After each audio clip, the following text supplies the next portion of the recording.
Welcome to a Foxy Tech Tips tutorial on signing in to your Xbox Live profile on an Xbox One console. If you find this video helpful, please consider subscribing to my channel and liking the video. Launch your Xbox. Click the Guide button on your controller to bring up the Guide menu. Scroll all the way to the left until you get to the Sign In tab and then select Add New.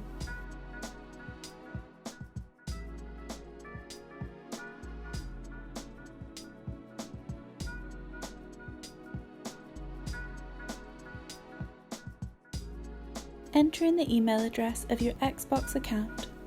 Alternatively, you can also log in with your phone number or Skype username and hit the Enter button when done.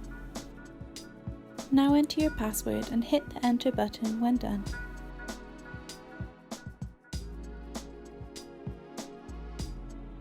On this page, click on Continue.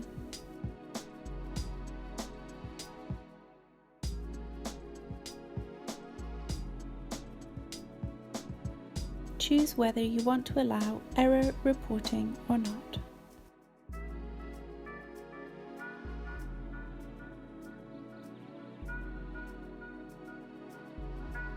Here choose your sign-in preferences. You have now successfully signed in to your Xbox Live account. And that draws an end to this tutorial. Please like the video if you found it helpful and subscribe to Foxy Tech Tips for more Xbox tips and tricks.